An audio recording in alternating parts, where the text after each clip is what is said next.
Sounds like we are ready, though, to move into Game 3, the decider match. Let's get picks and bans up on the screen here in just a moment. But Taco, Zachsy's positioning, that was really the big difference maker because they couldn't get back to him. There were a couple times, because there were a lot of engagements, where we see a lot of commitment onto Hamster. We see a lot of commitment onto DoctorL. I don't know if those are the targets you want to be committing on. You want to get Zachsy out of that fight as soon as possible. I think what I really liked was because Zachsy was positioned so far back, and also Mollusk did end up committing onto Zachsy when the fight was breaking out and all the warriors were chasing inside the fountain, but Zachsy just used both of his relics. I like the relic usage choice. A lot of times we'll just see the Chronos opting for the rewind immediately after being attacked, but Zachsy was patient, he held player discipline, and because he didn't use that rewind, he still posed a constant threat in that there's no real guaranteed secure against him because everything was down on the side of Fable. Mix it up. It was so hard for him to all in onto that Chronos. It just never was able to work for them successfully. But we're into Game 3 now. Both teams got to find a way to reset. When you're playing late game for that long, it could be hard to come back in and remember that you're at the beginning of the game and you're not that tanky yet, so get that reset and come back into Game 3 as Fable prioritizing the Achilles very early. Yeah, even with Evelate having won there, they still can't feel very good about that game because of how difficult it was for them to close out. That's not something that you're riding momentum off of. That's more so Evelate kind of having to come to terms with. Fable are never gonna let this one go for free. They eventually were able to take it down, but Evelate grabbed the double sustain to get things started right away between the Guan, Chang'e. A very disgusting combo they're opening the door with, but so is Fable's. Achilles, Athena, Thoth. I mean, it's hard to ask for much better than that. Tons of burst, tons of control, tons of damage. I think the big thing here for me is Crimson back on the Thoth. Verizon early game was just abused non-stop. Yes. I think the Evelate certainly had the right shot calling in place because if you're going to look for some early game kills, you want it to be against one of the top members of Fable, and I think that's easily Crimson every single time. You want him shut down. See if they can get that done for them with that Thoth pick as Agni comes in for Evelate. I don't know, I love this draft so far. Agni's a great mage that somehow I feel like gets undervalued. Tons of control from range, great burst, applies Divine Ruin very well. They have all the healers on their side, so it might not be relevant, but he's great, this Agni pick in the mid lane. I'd almost never believe Evelate opted for their previous composition, looking at how heavy in crowd control their current one is. Setting yourself up in Game 3 with this much CC, it could pose a lot of issues for Fable. They do have that global rotational ability thanks to the Athena, and I like that the Achilles has that execute factor to kind of play off of. I think it goes very well with the Thoth, since Thoth is an excellent god for distributing poke potential and damage, but how do you confirm Achilles and Achilles with your execution against a Chang'e and a Guan? That's right. They're going to always be healing them up outside of that execute threshold. One way that you do it is maybe just have some sustain of your own. And so you draft a hell, and you can stick around those fights long enough to where eventually someone's an execute threshold as they pair it with the Medusa. Finch, what is happening right now? What do you mean? It's the Athena Medusa Everybody's combo. A healer. You're not a healer. I am, pretty much. It seems to be the thought process here for Fable. Medusa Athena is kind of a combination as old as Smite itself. I mean, when those two gods dropped, everybody knew right away that you want the taunt into the Petrify. So there is a decent amount of control on Fable's side also, but I definitely think Evelate, the only pick I really question here is the Chang'e. Yeah, the Jingwei pick may be a little bit questionable with a lot of still strong hunters on the board, but she's safe. She can, go back to base, come right back in. So maybe Evelate want to go with that safety factor for this comp as we are ready to move into Game 3. Evelate and Fable, this is it. And very much earned by those Evelate boys. They almost got shut out, but they went 59 minutes, 48 seconds to earn this match. And already Mollusk starting aggressive, looking for IAmTheHamster, who has to use sprint in the jungle. But there's... Everyone's here, what? Wow, okay. Well, here comes the sprint from FableGG. They're all still looking for more against IAmTheHamster, but they're not going to be able to find it. Just one more is going to do it as Mollusk gets first blood for the team, and it might not be over just yet. Zachsy in a little bit of trouble, but just barely makes it out of there. Inbound is going to be backing. Ryan Jarman backing. A lot of backs here, and this is very, very early. They were able to catch out Hamster out in the jungle, force the sprint, chase him all the way down to the Tier 1 tower line, and minions haven't even spawned. Normally, it's not that big of a deal watching somebody die before the game starts. Sure, first blood sucks to lose, but it really, really is not a good look for Evelate because of the fact that it was Mollusk who got it. For me, it's two important things. Mollusk on an Achilles jungle, getting first blood is bad news no matter how you look at it. But think about what just happened. Fable just lost a long, grueling slugfest, right? And then immediately to come right back out and be like, all right, let's go aggressive. Let's find some picks. Let's shake that loss off. That says great things for their mental state as Fatal Ghost takes some damage. Zachsy using that suppress the insolent to its best advantage, and Inbound Fatal Ghost being a little bit too late, I think, trying to come and secure this purple buff. They will get the minis, but as far as the main course meal, it's going to take a little bit of time. Looks like they want to make a vengeful assault onto that purple buff here, Taco, and that is going to be the plan here from Elevate. Fatal Ghost is the target. Taunt sets it up, but they're not able to stop. I actually are able to strip that buff away. Hamster has that, and Elevate now head back to lane with the advantage. Yeah, Inbound was looking to secure it, but it's hard to out-secure an Artemis Artio so early on in the match. And the worst part about all of that is if you're Nexamiss and you die just out of Mollusk. That's the worst part of all that. Pretty much. I was going to say it's because of the fact that they missed the whole way too, but who cares about that because Mollusk is looking to bring in the carry. 2-0-0 already on the Achilles jungle, man. This is what it does. Especially in the hands of somebody like Mollusk, who's going to start invading your jungle after they get the kill. Who's going to take that lead and bring it to affect other areas of the map. Now, Crimson has to be careful. DoctorL is here with him in the mid lane. Does have evade and punish. He uses the beads to avoid the slow, but now able to dash in aggressively as Commando Snipes. But here's Mollusk, level 3, coming in to even up these odds. Oh boy, this could be problematic because Commando Snipes doesn't have the escape right now. Mollusk taking a lot of damage. Could potentially end up falling here to the Talon Assault, but DoctorL doesn't have any more mana. I can't believe no one died. I thought Commando Snipes was toast. I thought Commando Snipes was toast, and I thought maybe Mollusk was going to die, but in the end, everyone survives. Mollusk has to be careful. So does DoctorL. They're both very low, and DoctorL wants to come to the jungle. Not going to let Mollusk farm this up for free. I like this call onto the low health, low mana target. Looks like he is going to be able to pull away both these Harpies, though. Crimson has sustained pretty nicely off of those health and mana pots he had, but now he no longer has either of those, so we'll need to be careful here in the mid lane if he doesn't want to end up getting re-aggressed on by Commando Snipes. Doesn't have the Mage's Blessing, does Commando Snipes, though. Went with the Bancross Rush. In fact, might be going back to finish that right now. So Crimson might have the mana advantage, whereas Commando Snipes will be able to get the health advantage. But it doesn't matter. He's ready to back right now.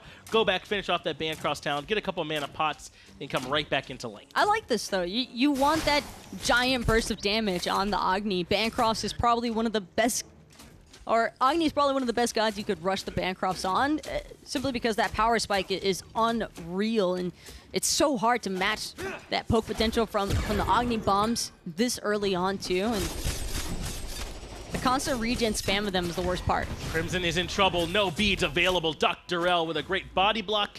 And the Talu Assault locks him down in the mid lane to find that kill. Now Mollusk is in trouble. He's inside the cripple field. Now he's rooted. DoctorL with a double kill. And they come over to strip away the red buff as well. Elevate answer back on the Mollusk. Crimson, I think, just staying a little bit too long in that mid lane without backing. He needed something. But Commando Snipes just beat him to the punch. And it's going to result in not just one, but 2 deaths for Fable, and on top of that, losing their red buff timers when the duo lane's already being pressured at their purple buff. We could see another similar outcome as to how Game 2 started off. Game 2 started off with some good aggression going the way of Elevate. They want to try and keep that one going. DoctorL's going to drop the ultimate. Commando Snipes a little bit out of range, but a 2-man stun. Crimson still doesn't have the beads available. Perfect timing. DoctorL with the 3rd kill of the game. Elevate getting off to a great start. Something about Crimson and staying alive in the first 5 minutes has just not been possible in both Game 2 and 3 here, Finch. And Crimson has to be especially careful now because the last thing you want to see, it was bad enough on the Raijin, but at least Raijin still has a power spike in the early to mid. Thoth is nowhere near the same. Maybe it's just not your time, you know? Some players are 4th quarter players. You know, in traditional sports, Crimson's a 4th quarter player here at Smite. You know, maybe in the early game's not his minute. But he certainly showed up for them in the Raijin in a big way last game to help them out. They just quite didn't have enough. So as long as he can stay relevant, you know you're going to get plenty from him. But Commando Snipes level 7 already. He's in a great spot. I almost feel like Crimson's been a little bit stubborn, though, on the Thoth. I mean, standing as far up in the mid lane as he has, knowing full well, like staring down DoctorL and Commando Snipes together. Speaking of which, Petrify going to have to be forced here out of Fatal Ghost to avoid the stun from the board. That's going to spell kill number 1 there in the duo lane, and Zachsy going to fall under the same problem as Fatal Ghost gets a double kill. If that's what it looks like when Petrify is forced, then Fatal Ghost have it forced all the time. Double kill for the Medusa in the duo lane to answer back. And they're going to use the Defender of Olympus to respond. Now they're going to lay in the stun to the damage coming out from Crimson. DoctorL has to use the ultimate, but that ban cost Talon damage sends Mollusk running for the hills. Inbound, going to taunt in Commando Snipes, but they don't quite have the connection. And so Commando Snipes will be just fine. Every single one of those Agni bombs is just destroying right now, but beautifully played there. Speaking of which, Nexamiss going to be able to confirm his own buff. Jarman looking for the steal. Now he's got to be looking for the escape because DoctorL is rotated in. Remember, he does not have the ultimate, though. He does have the slow. Comes in with the Talu Assault, but Jarman able with the cleanse and the heal to just barely skate out of there. Has to avoid the damage to Nexamiss, who uses the immunity frames to get in closer and bring him down. Nexamiss working with DoctorL takes down Jarman. I think Jarman might have actually survived had he just kept running in a straight line. Even if Nexamiss full dives there, it still buys FableGG a little bit of time to rotate over and possibly look for a cleanup kill as Nexamiss is pushing back up the wave. But Chang'e does get a little bit of that movement speed from using her own abilities, and I think that was just a mild oversight there. I don't think chat can hear me nodding along, but I'm very much in agreement with you. Yeah, I think even with the movement speed on the Chang'e abilities, Jarman still gets out of that with the cleanse because he gets faster as well.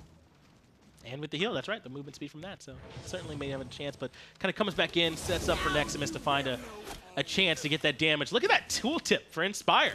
That's Earth and Fury levels right there. 25% movement speed. That definitely beats Chang'e, I'm pretty sure. I guess it technically does 2 things, so I get that. But yeah, he had a chance to make it on out of there. Jarman comes back in.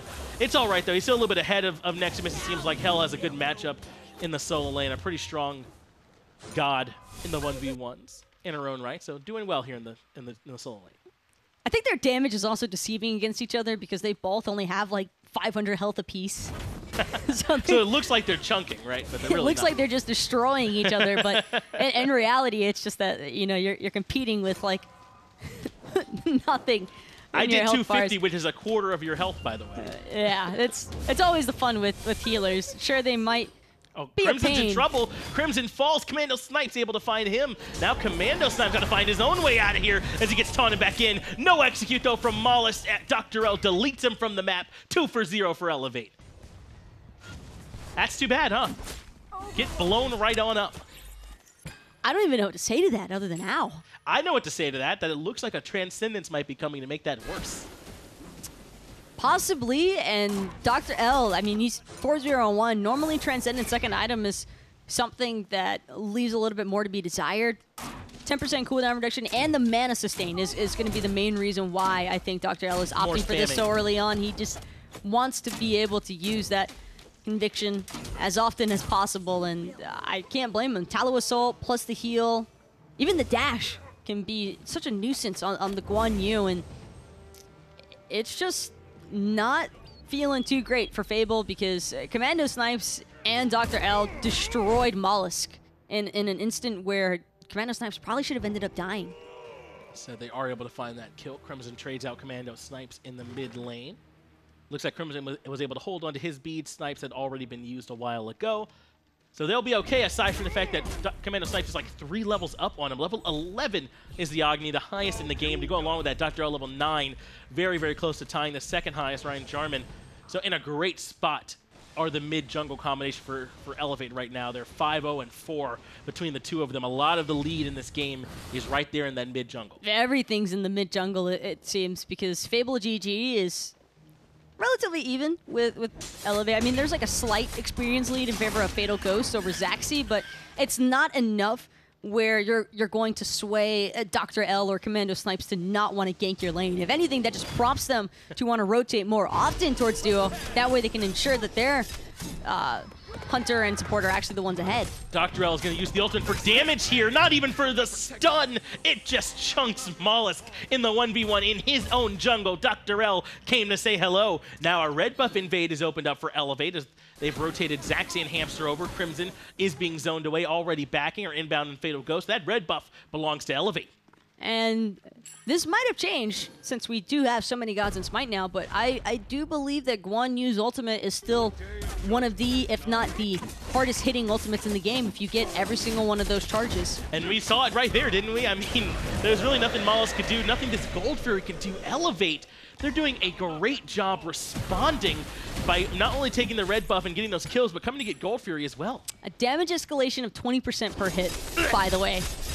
So if you're wondering what happened to Mollusk and why he's no longer with us, well, that charge up time on the Fatal Strike probably has to happen before DoctorL even gets on the horsey. If he wants to find a way to escape there. And don't forget, we already said that he's building into the Transcendence. It's finished, 12 stacks on that too. I mean, DoctorL, you want to talk about how Guan Yu does a great job healing and initiating for the team. What about just killing people? That's pretty good too. Also, keep in mind, Mollusk got the first blood in this match. He was 2-0. And he's 2-3-1 now. Seems so long ago, Taka, when they got that kill before the minions even spawned onto IAmTheHamster, I believe was the one they targeted out with that sprint in the jungle. You could forgive one for forgetting about that, and responding did Elevate with a 7-3 run in their favor. But still, they don't have that big of a lead. I thought the lead would be a whole lot more if we could see those charts. It's 1,800 gold. The experience is pretty rough. 3,000 experience is a lot, but FableGG are still hanging right there with you. In terms of gold, yes, but I care way more about the experience here than I do the gold differences in these two teams, because these are both high enough caliber teams to where you allow even the smallest bit of an experience lead, and Elevate are just going to keep pushing you, and it's like poking the bear, essentially. They want to get as many fights as possible out of you because it's all about keeping Fable suppressed right now. Well, they're invading the red buff yet again. Nothing that Crimson can do to defend that as Elevate come over in full force to strip it. In fact, IAmTheHamster is going to try and catch underneath in the dual lane. Does have the root landing on the inbound, but has the dash. Can't dash on the cripple field, but he is going to be able to make it out of there, no problem. But now the rotation is coming over for DoctorL. They could potentially look for more. He has the cavalry charge available if he wants to go in, but he's just going to look for stripping purple. No, the dash taunt comes out from inbound. They want to come in and punish right now after using the board. Can't find the stun, but inbound on the wrong side of this fight and nowhere for him to go. Deletes him before Defender of Olympus can get off. That was a pretty slick juke out of inbound, but it wasn't good enough. Mollusk looking for more, but it's going to be the final judgment from Crimson that ends up connecting. Commando Snipes tearing right through the center of everyone. Going to punish Crimson for that rotation as DoctorL gets the third kill of this fight. Those hot dots come in, and that's enough to find the kill. Two-man stun comes out for Commando Snipes as well, but Ryan Jarman's here with the heal, here with the cleanse. That is going to get them out of there, but not before they're able to find 2 kills of their own. DoctorL goes back in onto Ryan Jarman, and this whole time Nexamiss just free-farming in solo. No reason not to. Nexamiss not only going to get the solo, but he's also going to strip every part of the jungle that's available right now, too. Oh, I wish he'd go check speed. I don't think he knows. He's proxying. He might check it after he proxies his wave. That's not an uncommon factor. And I think him fast clearing is also part of the reason why, because he might have an eye on this blue buff timer. No, instead, plays it safe and just heads back to his own base. Probably hoping that creep wave hits the tower line before Ryan Jarman's back to lane. You talked about it during the fight, though, but Inbound recognizes that the cavalry charge coming out from DoctorL, right, to go back to that fight. So he comes back into the wave. The problem is they sort of form this wall between him and his tier 1 tower beneath him, and so he can't get back to safety. Charges Defender of Olympus, but he just doesn't go off in time. He tried, though, and I gotta respect the attempt, and it's just, how do you stop 4 people from Elevate running you down so early on in the game? What was also impressive is just the way that Elevate positioned themselves around Inbound, and that they pushed towards FableGG's tower line. And because of that, when Fable did rotate over, Crimson didn't have an escape path. He had everybody that was covering Inbound's ways to look for getting out. And so as a result, like, you're just stuck there. You're just trapped. They end up covering, like a de facto covering Crimson's escape route too, because everyone was trying to make it back to the tier 1 tower once he rotated in. Plus Commando Snipes with the big time rotation in with that Bancross Talon extra damage. Has the Divine Ruin finish now as well. He came over and provided a ton of extra damage to help out in that fight and turn things a little bit more in Elevate's favor, as Ryan Jarman kind of bullying a little bit over here on Nexamiss. I am not surprised in the slightest to see these two just going at it, and I like what Ryan Jarman's choosing to do. I like that he's not letting this Chang'e back. It's clear that Nexamiss wants to go back to base for Whether it's to buy another item or just to refresh his own mana pool, he doesn't want to stick around in this solo lane any longer. And Ryan Jarman just right there heckling him the whole way through. Ryan Jarman going to come up and strip away some of the jungle to try and help get FableGG a little bit more even. But Elevate making the call. They start looking towards the Gold Fury, perhaps. No, they want to look for a gank opportunity in the jungle. They do see that Mollusk is there. They can't find him. Looking for the root. It's going to lock him down. Force the Fatal Strike out defensively. That's a win for Elevate. Yikes. Mollusk already without the Fatal Strike means that Elevate could probably go and pull the Gold Fury for free here, as 3 members from Fable going to look to try and take down that T1 tower, and I'm pretty sure that's their response call. I don't think they're going to contest gold. They dropped it though, Taco. They did give up the tier 1 to come try and stop the Gold Fury. Now Inbound's in trouble, is getting controlled by the bombs. They're also able to take down Fatal Ghost as well. 2 kills now for Elevate, and FableGG get nothing in response. You have to make a decision. FableGG are just not committing right now. They pull up the T1 tower, but then they don't go in against Elevate on the Gold Fury. They're just not grouped up in the same way as Elevate, and now Fable, they not only lose their dual lane, but also the Gold Fury. And it looks like Elevate are just barely able to keep that tier 1 tower standing. They get everything they want in that fight. The 2 kills, they get the Gold Fury. Now they're going to be able to come grab a tier 1 tower of their own in duo. Elevate are pulling all the strings out from underneath Fable right now in every which direction. And Fable just cannot answer. 8-0-2 for DoctorL, 3-0-4 for Commando Snipes. The jungle mid continue to be dominant. I gotta say though, this is the level of play that you expect to see from Elevate, because keep in mind, these were our #1 seeded team from North America that came to that most recent Masters LAN. They didn't end up winning in, they did end up falling, but the important part to keep in mind is that this is a team that is definitely hungry for success, and whether or not Fable and its entirety want to keep flip-flopping from platform to platform, that doesn't matter. They are here to play against whoever it is they go up against. Not going to let Fable come in here with their almost super team-esque squad, right? Where they bring in some of the players that were in SML for a while and form this squad. Elevate don't want to let them come in and just start beating everybody right away. And there's a big test for this FableGG roster. Now, this game is not over. Elevate have an early lead, but Elevate had an early lead in game 2, and we saw that game went about an hour long. So we'll see if Elevate can continue to force the issue here, or if FableGG can slow them down and find a way to fight back on even footing later. The problem is this time Elevate have 2 big late game healers to match with Hell, and no. Fable do not have Inbound. Poor Bobby, just suffering as a level 11 Athena. A little bit, yeah. A little bit that came out there, just a little bit. It happens from time to time. 2v1 here in dual lane. Fatal Ghost being a little bit stubborn, trying to come up and clear the wave. Meanwhile, Pyromancer ends up falling.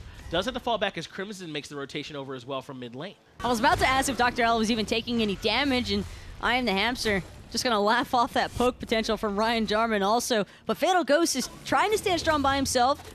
Inbound has a respawn. Will most likely be looking to ult over to the dual lane, and sure enough, that's going to be the case here. Zachsy going to get controlled and pulled in. Zachsy falling super low. It's all up to Crimson to find it, and he does with the final judgment. Takes the whole kit from Crimson right to the dome. That's enough to put him down. DoctorL now is on the retreat path. Ryan Jarman comes in, but the ultimate from Chang'e right into the bombs is going to put a stop to any more chase from FableGG, and they got to turn tail and run. Elevate don't get any kills, but that could have been a whole heck of a lot worse. I feel like those 2 abilities just dropped at the exact same moment. It was Waxing Moon and Agni bombs, and no real escape there. I'm surprised that Mollusk didn't end up dying, but that's purely because of the fact that Ryan Jarman was right next to him. I think that if that were any other situation, that is a bunch of kills for Elevate, but they're on the retreat. Zachsy's dead. They got to fall back. That felt more like keeping their team alive than initiating. That's a great initiation, but I just don't think that's quite what they were looking to do there, so they don't find it.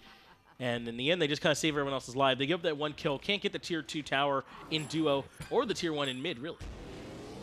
So Fable are able to find a pick, but not much else after the fact. I mean, they already lost Gold Fury twice now to Elevate, and Elevate have had steady control of those oracles either way. So even on the next Gold Fury respawn, probably still be very difficult for Fable to out-vision Elevate at least. Look at our supports kind of sticking together, both 0-3 and 4. They've kind of been the targets a little bit, I feel like, here early on. Difference, though, is that I believe Hamster has gone with the Cursed Ankh to get things started off. So that's great up against these two healers, or rather the one, the soul healer in Ryan Jarman, and a great team fighting relic in its own right once he's able to get that one upgraded. So we'll see how well Hamster's able to put that one into use later on. And Inbound actually going for the shell here, so looking to have survivability in a different way, counteract that Cursed Ankh. One more time though, Elevate, 5-man grouped in the mid lane. Tower already sitting at 30% health, and it's going to be a stun found onto Nexamiss, but no damage to follow it up. Evaden punishes down for a second for Crimson, but Elevate don't have a way to punish. Crimson's kind of hiding back behind that glyph and putting out good damage. Mollusk on the left side of this team fight. If he can find an opportunity to come in for a stun or an execute, he's certainly looking for it. Instead, going to grab the mid Harpies and Elevate. They want to try and force this tier 1 tower fight. They are going to move in. IAmTheHamster going to be first wave of initiation. DoctorL is right there with them for the damage on the Inbound. The support has already been taken out, and they're going to grab the tier 1 tower. Mollusk nearly ended up dying too, but everyone from Elevate decided to take the T1 first, and that's going to be the only reason why Mollusk is still alive here.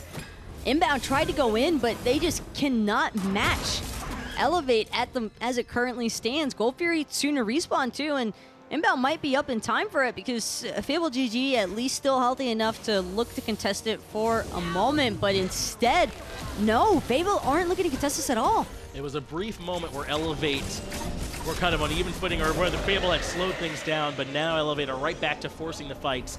They come over and grab Gold Fury. They force an engagement with the tier 1 tower in mid lane, and they have 2 healers to the 1 from FableGG, so I guess just 2's better than 1 in that case. They're able to find the pick onto Inbound with DoctorL's tremendous damage, and now they can go wherever they want to on the map. And as if Elevate Sustain wasn't good enough already, we've got DoctorL there with the fully finished Breastplate of Valor, a Pestilence, and a Transcendence. His itemization choices are beautiful to see because you don't need to be the star of the show. A lot of his early game damage is what factored into most of those picks, but I really like the way that DoctorL is choosing to transition into the mid-late game phase on this Guan Yu. You know that you're not going to be the prime candidate for dealing a lot of damage, but being another frontlining factor that can just spam heals non-stop because of that 30% cooldown reduction is going to be very difficult for Elevate to try and handle. We already saw some of the effects of how problematic this healing is for Elevate. Nexamiss could potentially be the target. Does drop down the ult onto Mollusk, who has to use Fatal Strike just to retreat. Hamsters here for the roots and for the cripple field. Not going to lock him down inside the bombs. They're going to turn their attention towards Ryan Jarman here on the Hell, who's in a whole heap of trouble. Gets sent right back towards the shots from Zachsy, who finds the kill. The rest of the duel lane going to push that tier 1 and left, but now Mollusk has to use Aegis and find the retreat. Petrify comes out from Fatal Ghost, but Elevate are not done sieging by any means. All 5 members are here, and they're going to push this tier 2. Crimson focusing on sieging the T2 in the mid lane to try and return fire, but no T2 for Fable, and the right-hand side just means that this will most likely be a very free Fire Giant for Elevate. Even if Fatal Ghost wanted to try and contest it, I think if he shows up, he's just going to end up getting controlled into his death, and sure enough, he's calling it out to his team, but there's no way they get near it. Well, tier 2 tower in mid does come down. Mid Phoenix takes about half damage. Tier 2 in left is in trouble too. His Inbound hitting it for, what, 37 every time. He's going to keep chipping away if no one's going to come stop 75? him. Oh, yeah, I guess he heard you? He on the last swing of the auto tech chains, I think, yes, it does a little bit more. But yes, Inbound takes that tier 2 tower. Not quickly, not in a hurry, but eventually to answer back. It is gold, though. There's only a 3,700 gold disparity between these two teams, despite how controlled Fable have been in these team fights against Elevate. And I also think another contributing factor to Elevate's success here is the fact that they have the Cursed Ankh. I don't understand why we keep seeing teams time and time again refuse to pick up a Cursed Ankh in response to a double healer composition.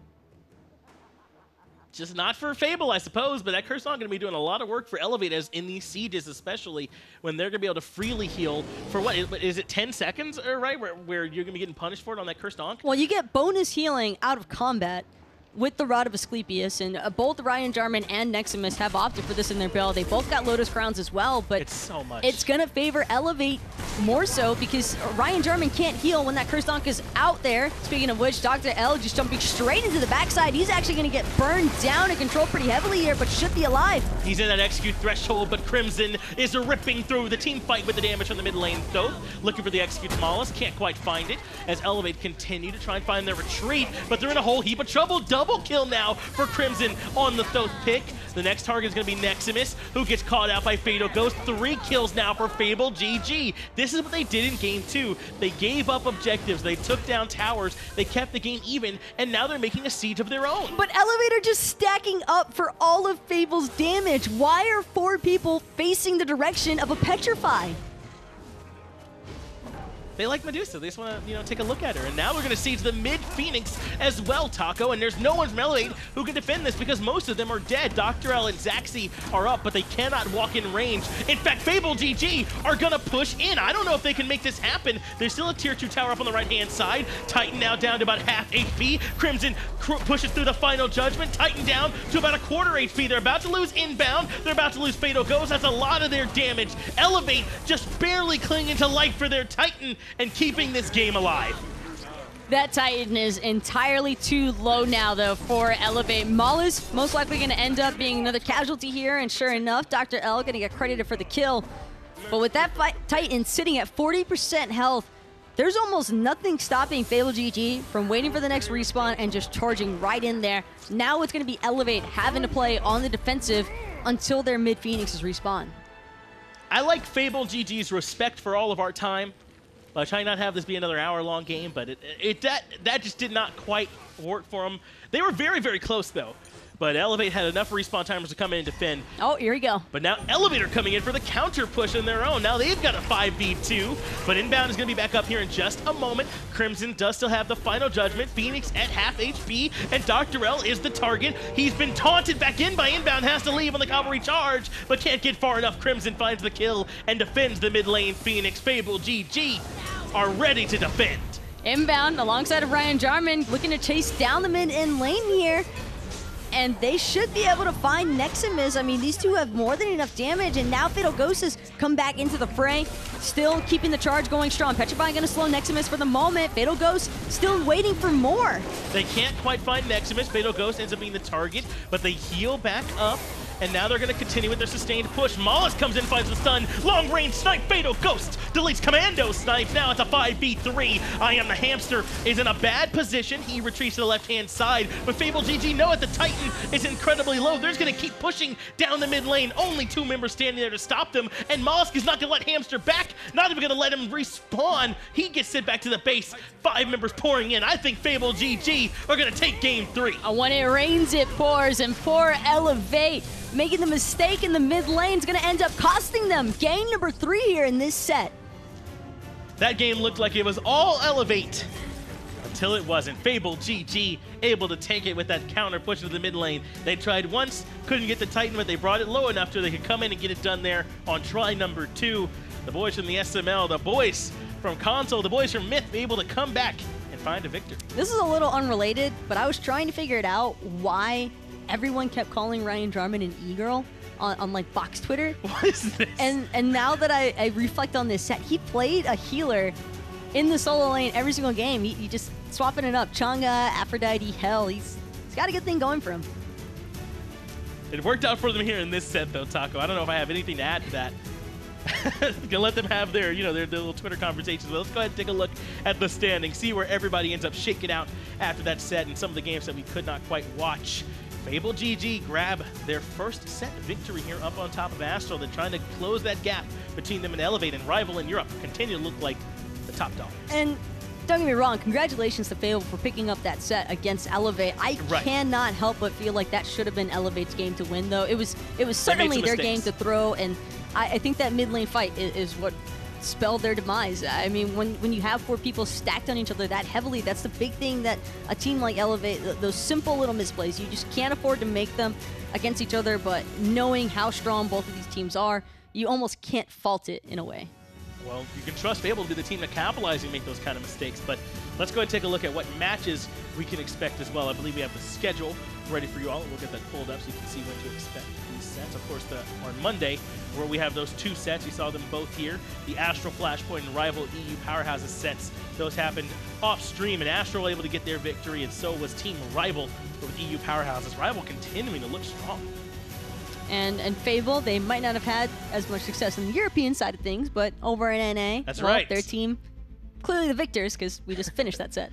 Well, what are all these teams working towards, Taco? They're all working towards that console world championship. That's going to be happening at HRX at DreamHack November 16th through 18th. So make sure you grab your tickets now. That way you can be there for the console world championships. The Smite PC world championships will be there as well, along with some Paladins console. So if you just like watching console action, you get twice the console because Paladins is doing it too, and the Paladins World Championship. There's just plenty to watch there, Taco. I know you're excited for it. It's just a lot of fun either way, coming down to DreamHack, seeing everybody from the community, getting to mix and mingle up with a bunch of different people, and it's always really fun getting to interact with a lot of the players, especially the box guys. They have so much personality to offer.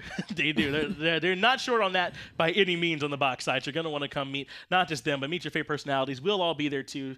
We'll be hanging around ready to say hi, so come meet up with us anytime. But that's going to do it for us on console. We got to get ready for PC starting at 3 p.m. Eastern. I believe that's like a half hour away, right? So if it's you're not, really soon. Yeah, if you're not in our time zone, don't even go anywhere then. It's coming up here in just a few minutes. We'll get that SPL ready for you. So grab your snacks, grab a drink. We'll be right back with the SPL in just a little while.